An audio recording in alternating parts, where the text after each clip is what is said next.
Hey guys, Danny, welcome back to my channel. Today we are going to react to the, I forgot the title, wait 1 second. The politics of Tupac Shakur. I'm excited for this video. I know a bit of background about Tupac. I'm about to say Shakur. I know a bit of background about Tupac. I of course know about his mother. I just got done watching a lot of videos, so excuse me, I'm a bit tired. I watched the new trailer for Tron, and then I just got done reacting to Sam Seder's debate, which is like over an hour long of recording. So I am tired, but I'm happy to end off my video reacting today here. I feel like it's gonna be nice. I love content and videos like this. I know a good. I'm very good, like with rap background, rap history, when it comes to rap artists like Biggie, Tupac, Diddy, all of them in that era. So I'm excited to see and learn more about Tupac himself. I know more about his mom than him. I do know, of course, that Tupac wrote a lot of political-esque music, but I'm excited to dive more into it. So let's get inside. Hello? I'm already tired. Let's start watching the video. I'm going to switch screens and we're going to get started.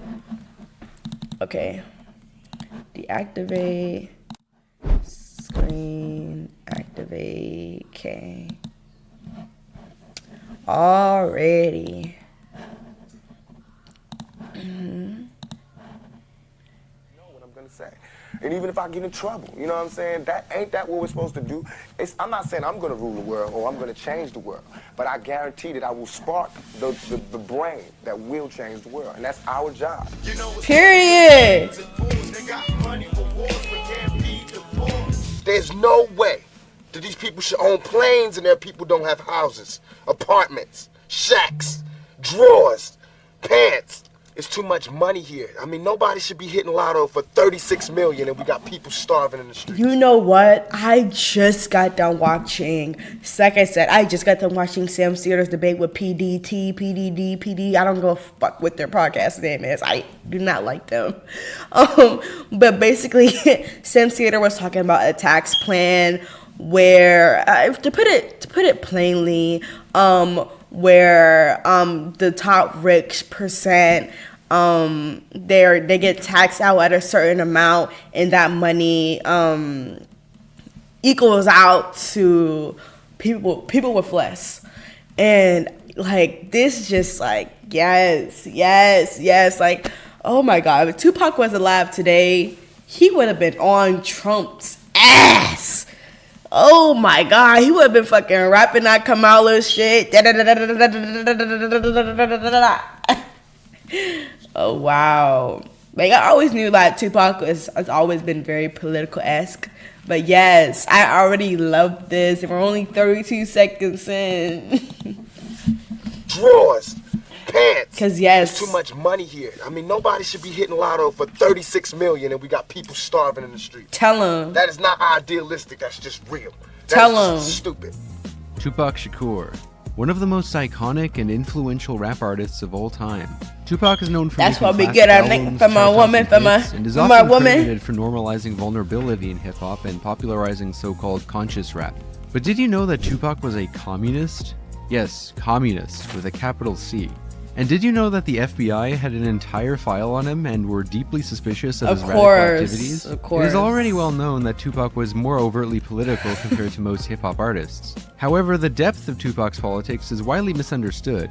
The typical mainstream portrayal of Tupac Shakur depicts him as just some gangster rapper dude who's always in trouble, and they totally neglect his revolutionary side and his radical family history. Despite growing up in poverty and having an extremely rough childhood, Tupac went to art school when he was younger and was considered to be extremely intellectually gifted at a young age. I think adults should go through school again. You know, I think that rich people should live like poor people and poor people should live like rich people, and it should change every week. It was only later when Tupac became a rapper that he strategically put on a more gangster persona so that he could appeal to people in the hood and radicalize the streets. This was part of his project known as Thug Life. But the idea of thug life is deeply misunderstood and has become completely detached from its original meaning, which basically involved unifying rival LA gangs to contain violence and restore order to black communities. Popular media typically portrayed it as a depthless anti-establishmentism that glorifies crime and thuggery. But for Tupac, thug life was a lot more than just some edgy slogan about being a thug. Murdered at just the age of 25, Tupac's death is a highly controversial topic still subject to investigation and conspiracies to this very day. While it has been discovered who killed Tupac, the details surrounding his death and who planned his death are very murky. Some have claimed that the FBI was actually involved in Tupac's first assassination attempt in 1994 and his murder in 1996. The FBI did have their eyes on Tupac, and the FBI file on him is now publicly available. Oh. Well, partially. Part of it's blacked out. Though it is important to acknowledge that the extent to which the FBI was indirectly involved in Tupac's assassination and his first assassination attempt is still very uncertain, so I will refrain from making any unproven claims. But why? Why would the FBI be so concerned with a rapper?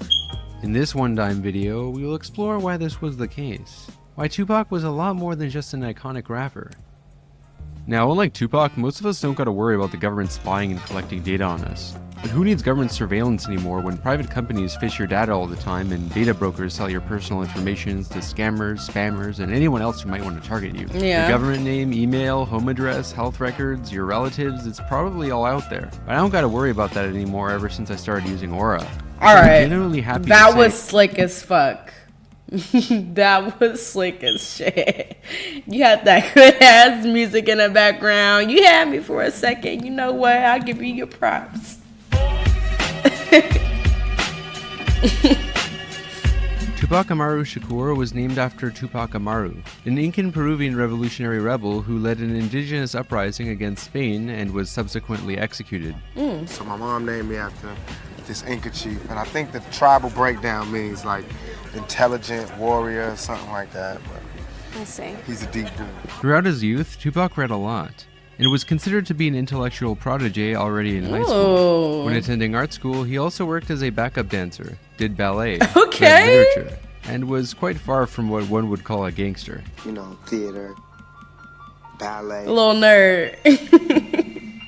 listen to different types of music, songs that became the soundtrack to my life. Still, being an artsy-fartsy type wouldn't stop Tupac from eventually shooting 2 cops to defend an innocent black victim against police brutality. And it sure didn't stop him from eventually trying to unify rival gangs and getting placed high on the FBI's watch list.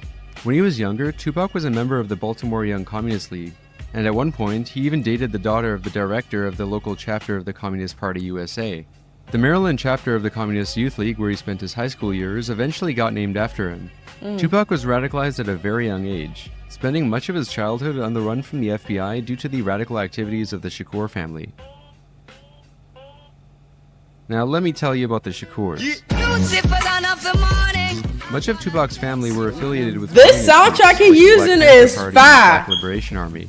Tupac's knew mother, this. Penny Shakur, and his father, Billy Garland, were Yeah, I members knew of the this. Black Panther Party in New Yeah. York in the late 1960s and early 1970s. Afeni Shakur, Tupac's mom, who was my mentor in the Black Panther Party. My big sister was brilliant organizer around housing.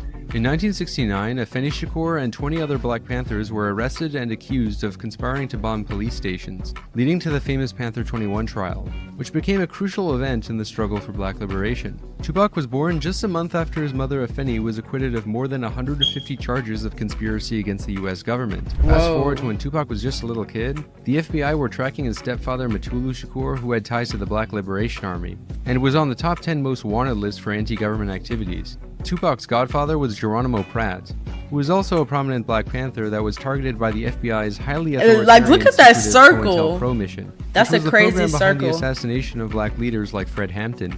Many of us know about COINTELPRO now, but back at this time it was a highly secretive mission. Probably the most famous Shakur after Tupac himself was Assata Shakur, Tupac's godmother. She has an absolutely fascinating autobiography that was one of my favorite books that I read a couple of years ago. Assata Shakur was at one point affiliated with the Black Panthers, and most importantly, was part of the Black Liberation Army. Throughout her life, Assata Shakur was accused of many crimes. She was falsely accused of bank robbery and was later acquitted. But most famously, she was later accused of shooting and killing a cop who tried to arrest her.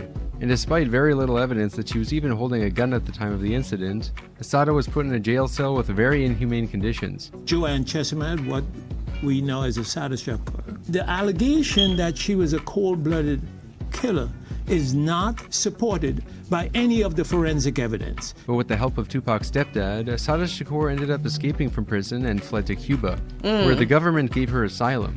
She still lives there to this very day. Assata Shakur was put on a most wanted list, and even President George W. Bush himself put a $1 million bounty on her head during the start of the first war on terror in 2003. What the fuck? I mean, look at that circle that Tupac had around him, though. Like, that is insane. So as you can see, Tupac came from a quite radical family tree of committed revolutionaries. Yes. In addition to his radical heritage, Tupac was heavily influenced by the writings and speeches of black Marxist revolutionaries, such as Huey Newton, leader of the Black Panther Party and an excellent theoretician. The Huey Newton Reader was actually one of my favorite books in the past few years. At one point in time, J. Edgar Hoover, leader of the FBI, labeled the Black Panther Party as the most dangerous threat to American security. Insane. And by this, he meant the most dangerous revolutionary communist vanguard. But the Black Panther Party eventually collapsed, due to many complicated reasons. Feeling disillusioned by the failure of the Black Power movement and enraged by the ongoing racial oppression following the mass incarceration policies of Reagan, Bush, and later Clinton, young Tupac considered following in the footsteps of his parents to become a revolutionary. We asked 10 years ago. We was asking with the Panthers. We was asking with them, with the civil rights movement. We was asking, now those people that were asking, they're all dead and in jail. So now what do you think we're going to do? But his unique artistic talents made him want to pursue this ambition in a different way. Tupac always had a strong sense of justice and wanted to change the world. But he saw that black communities and black culture were becoming increasingly depoliticized in the 80s and 90s. I'm not getting on him, and I'm not gonna say he did sell 10 million records, but crack fiends bought 10 million rocks. That don't mean crack is good. Don't mean nothing. Selling records don't mean nothing. The reason, I'm down with him because he's a brother and he's making his mail. But, however, he's diluting rap. You know what I'm saying? He's playing that Sambo role, and the reason everybody's buying his record is because he's no threat, and everybody want to see Sambo dance. While simultaneously pursuing music, Tupac became the youngest national chairman of the New African Panthers at just the age of 16. Oh. He was en route to become the next leader of the movement. Okay. This would capture the attention of the FBI. Oh, brother. And as we will see, the FBI would eventually write up a quite lengthy file on Tupac. Although kept secret at the time, Tupac's FBI file is now available to the public, but only 104 pages of it, out of 4,000. The remaining 3,896 pages are censored for national security reasons. Tupac and those who were more influenced by the communist side of the Black Power movement also didn't like the Nation of Islam because they felt that they were a kind of psyop that promoted a kind of pseudo-politics that was antithetical to the vision of the Black Panthers and their successors. Wow. Tupac's issue with the Nation of Islam would be an ongoing thing throughout his rap career. Their members would follow him everywhere, trying to make it look like he was associated with them, to get his approval because he was a Shakur. Tupac hated the Nation of Islam because he believed they were behind the assassination of Malcolm X, who he greatly admired, and in hindsight, these suspicions were on point. Since then, a lot of evidence does point to the Nation of Islam being behind Malcolm X's assassination. See, Tupac was a strong supporter of black liberation, but not the kind of black nationalist who rejected collaborating with white working class people. Like the young Fred Hampton, Tupac was skeptical of a kind of politics that just amounted to a black capitalism. In fact, one of Tupac's earliest disputes with Biggie Smalls was that he felt that he was seduced by money and the corporate ideology of the music industry. And I feel as though he wronged me. You got out of hand and you wronged me. You got seduced by the power, not because it's an evil person, but because money is evil if it's not handled right. The YouTuber FP Fire has a great video on the topic of black capitalism called "The Faces of Black Conservatism." Oh, I gotta watch Unlike that. The corporate black capitalist I gotta watch espoused that. by the likes of P. Diddy and Jay-Z, Tupac was more influenced by the communists. It's like this. The masses, the hungry people, they outweigh the rich. So as long as I appeal to the hungry and the poverty-stricken people, it's all good. I'm gonna have a job for life. While it's cool to like the Black Panthers today, people often forget that the Black Panthers espoused the ideology of Marxism-Leninism, and were also influenced by the thought of Mao Zedong. Marxism-Leninism itself has taken on very different forms, and manifested quite differently in the USSR, Yugoslavia, Cuba, Vietnam, and China. We all know Marxism is a communist ideology, but what is communism actually? What does it mean to be a communist? That stock video was this way. While this might be obvious to some of you, it is not for the majority of the population, especially in America. Most Americans and Westerners in general are taught to believe that Socialism is when the government does stuff. And it's more socialism the more stuff it does. And if it does a real lot of stuff, it's communism. Right. In reality, the term communism generally refers to a stateless class of I'm so society. tired, guys. Socialism, on the other hand, is where things get a lot more debatable. Socialism is generally thought of as a mode of social organization which advocates that the means of production, basically the capital, the land, machinery used to produce wealth, should be owned by the workers who do the actual work or the community as a whole. For Marxist communists, socialism is generally thought of as the transitionary stage whereby society moves away from capitalism and gradually towards communism, whereby the workers take ownership over the means of production and the state, and class distinctions are gradually overcome. Now, we don't have time in this video for a whole lesson on communist theory, but for further learning, here are some good introductory videos on what socialism and communism actually are. We might not be the ones, but let's not be selfish, and because we're not going to change the world, let's not talk about how we should change it. I don't know how to change it, but I know if I keep talking about how dirty it is out here, somebody's going to clean it up. Now, although Tupac has some Shakur was amazing affiliated quotes. with all these communist figures and organizations, he never publicly declared Amazing himself to be a speaker communist, in general. and this makes sense. Tupac was a radical in a time without radical politics. Tupac was an adult during the 90s, and this was one of the most difficult times to be a socialist or communist. The fall of the USSR and actually existing socialism ushered in what the political theorist Francis Fukuyama famously declared as the end of history. Not only was communism dead, but even words like capitalism were now taboo, and seemed old-fashioned. People thought they were entering a post-ideological age. And of course, when ideology is most invisible, it is the most powerful. Still, in America, there were big events like the LA riots in response to the beating of Rodney King and the subsequent police acquittal, which galvanized discourse surrounding racial justice. These events were transgressive and confrontational, but they were disconnected from any broader political alternative to the status quo.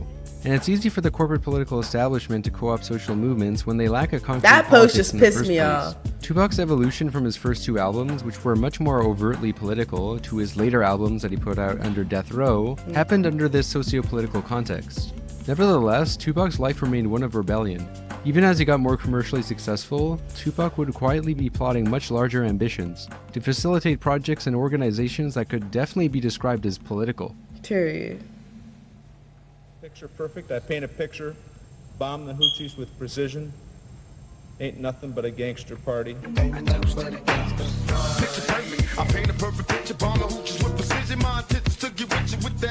Tupac's words were meant to speak life to those in struggle. And a lot of this music, it's only talking about the oppressed rising up against the oppressor. That's what my music's about. And he lived those Period. words. Tupac had already stirred up political controversy with his early album Tupacalypse Now. And in 1992, Tupac was even denounced at the Republican National Convention by Vice President Dan Quayle. Quayle called for the music industry to blackball his music. There is absolutely no reason for a record like this to be published by a responsible corporation. Oh, There are shut the even hell rumors up. that Dan Quayle was able to get the music industry to prevent Tupac from putting out an album called Troublesome. But the real reason Republicans were freaking out about Tupac was because of his shootout with two off-duty cops. On October 31st, 1993, 2 years after the Rodney King beating, Tupac was in Atlanta riding in a car with his boys and saw two white dudes assaulting a black man. At the time, Tupac was already an up-and-coming actor and rap star, with a lot to lose. Yet he chose to intervene and stop the assault. The two white dudes beating the crap out of the innocent black man turned out to be off-duty cops. When Tupac tried to intervene, they pulled out their weapons on Tupac and his friends and fired shots. Tupac went back to his car, retrieved his gun, crouched on one knee, and fired multiple rounds, hitting both police officers, one in the thigh and one in the ass. However, these off-duty cops were confirmed to be active racists, and they had stolen guns from the police evidence room when they were off-duty. Weapons which you had no right to have. You're carrying narcotics weapons, sir. A weapon he seized that was supposed to be in the property room somewhere. No, sir, a weapon that I seized. Oh, I gotta watch this. And not only that, they were found to be intoxicated at the time of the Wow. incident. So as a result, Tupac was able to beat the court case. Period. And all charges against him were dismissed. Period. And when the Republicans figured out that a young rap star got away with shooting two off-duty cops, they went bananas. Yeah. After achieving success as a rap Like, we don't artist give and a an fuck. actor, Tupac never forgot his humble roots and shared the fruits of his success. But most importantly, Tupac was mobilizing his resources for a much more ambitious political project. Right now, I'm into Mastering the Art of War, The Art of War. I just found all these new books. Thoughts of a General, How to Win an Argument Every Time, The Buying of a President. What's that book I got? The Russian guy? Stalin. I got that. See, up until his death, Tupac had been working on a movement called Thug Life. And this highly ambitious political project, along with his past dealings with the law and his family history, got the FBI all over him. But what actually was Tupac's Thug Life project? What did it all mean? Like his little infants and, yeah. I mean that shit, because these white folks see us as thugs. I don't care what y'all think. I don't care if you think you a lawyer, if you a man, if you an African American, if you whatever the fuck you think you are. We're thugs and niggas to these motherfuckers. You know? And until we own some shit. Yes. Like it is. With the help of the Yes. stepfather Tupac Shakur, who originally came up with the idea while in Oh my prison. gosh. I Tupac need to watch started a just like movement his known as speeches Thug Life. in itself. He helped us form the whole concept. His part was to Okay, that create is the thug so code. fucking Tupac is very true. famous for the Thug Life slogan and tattoo, but Yeah, most people don't really everybody know what it knows means. Thug Life. Thug Life is not just a meme or catchphrase. For Tupac, Thug Life represented a political movement. Yeah. To me, it's like when I say I live the thug life, baby, I'm hopeless. One person might hear that and just like the way it sounds, you know what I'm saying? But I'm doing it for the kid that really lives a thug life and feels like it's hopeless. So when I say hopeless, and when I say when I say it like that, it's like I reach him. With it, he aimed to facilitate truces between rival gangs, including the Bloods and Crips. The plan was to get them to stop killing each other and to protect black communities against the police by building sources of independent black power, kind of like the Black Panther Party did, and to eventually fight the government if need be. Tupac was trying to radicalize what Karl Marx famously called the lumpen proletariat, which typically wasn't seen as a revolutionary agent for political change. Now, around the time that word got out about Tupac's Thug Life project with his stepfather Mutulu, Tupac's life would turn to shit real fast. From here, Tupac started getting arrested and targeted by the police a lot more. But due to the media portrayals, most people only remember Tupac getting arrested, not being acquitted. So as a result, Tupac was branded as a gangster who was just out of control. As my video was debuting on MTV, I was behind bars getting beat up by the police department. I got a $10 million lawsuit. They said they would settle with me and everything. You know what I'm saying? But nobody cared about that. That wasn't blew up all in the news. Oh, They didn't wow. see me on TV with my eye busted, my head busted. There's pictures of those. In Oakland, Yes, in Oakland. You don't see them pictures. You see pictures of Tupac coming out of jail in cuffs. You don't see pictures of the police standing over me beating my brains in. You don't see that. But I see that. I had no record all my life. Okay? No record, no police record, until I made a record. Now, Tupac's radical family background, his early political activity, his past dealings with the cops, and his Thug Life project all culminated in the FBI essentially waging a war on Tupac, which John Potash talks about in great depth in his book titled The FBI's War on Tupac. Now, there are a lot of details in this book which we simply don't have time to go over, but here are some facts which you should know about the FBI's involvement with Tupac. There were these two criminals who tried to extort Tupac, Haitian Jack and James Henchman Rosemond. Both these men turned out to be working for the FBI since the late 80s up until the late 90s. I ended up staying out of trouble from 1990 to 2004, 14-year run. Haitian Jack, the undercover FBI agent, introduced Tupac to a woman, the same woman who would accuse Tupac of rape and sexual assault. Oh, remember Charges this? in which Tupac was eventually found to be not guilty of. In 1994, Tupac got shot by the orders of James Rosemond, but fortunately Tupac would survive. Still, despite the accusations being baseless, Tupac ended up having to go to prison for sexual assault, but was found innocent of rape. He was released after 11 months when new evidence was found helping prove his innocence, evidence which the prosecutors were said to possess. Tupac refused to remain silent about Jimmy Henchman and Haitian Jack, and he openly accused them of being FBI informants, and he publicly attacked other rappers who were associated with them, namely Biggie Smalls and his business associate P. Diddy. Now, between the FBI, political parties, police officers, and gangbangers, Tupac had accumulated a lot of enemies and became increasingly paranoid. He didn't think he was going to make it. I mean, a lot of youth at that time as well felt the same way, that we didn't feel we was going to make it to 21. 23, we did, you know. Damn. He didn't think he was going to make it to 21. That's sad. Tupac Shakur had always anticipated that he was going to die young, but he didn't want to. He wanted to be around for a long time, so that he could change the world, or at the very least spark others to change the world. But Tupac had gained far too many enemies, not to mention that Tupac's life became a lot more dangerous due to being signed by Death Row Records, who was controlled by Suge Knight. who had many gang Crazy ties, ass. committed many crimes, and had many targets on his back. Crazy ass. With more and more enemies surrounding him, Tupac's paranoia proved to be warranted, as he would soon be murdered at just the age of 25. Every brother in here, please take your hat off. At 7:03 p.m. New York time, 4:03 p.m. Las Vegas time, Tupac Shakur passed away, y'all.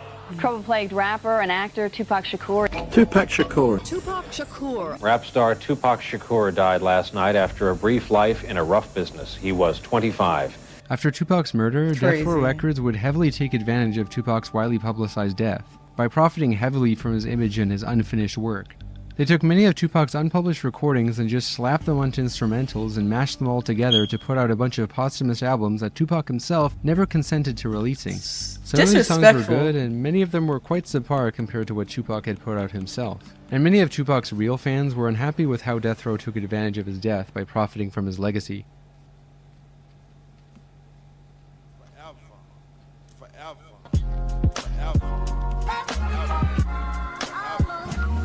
In his book titled The Society of the Spectacle, French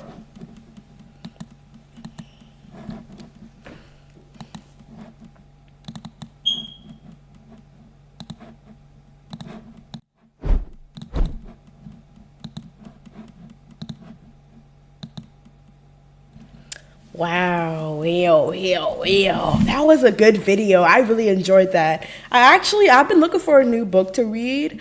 I need to get that the FBI book on Tupac.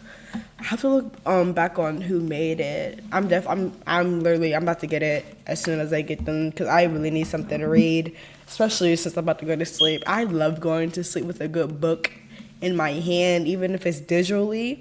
I'm about to get that book right on Amazon, put it on my iPad, and go to sleep. And hopefully I'm gonna see if they have audiobooks. Well, I love a good audiobook. Going to sleep.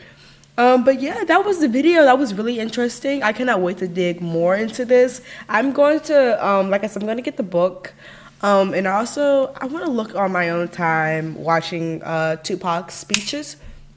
I think that would be really nice. So yeah, if you liked the video, make sure to like and subscribe and comment down below your thoughts on the video. And I will see you guys next time. Thanks for watching. Bye. Stop recording.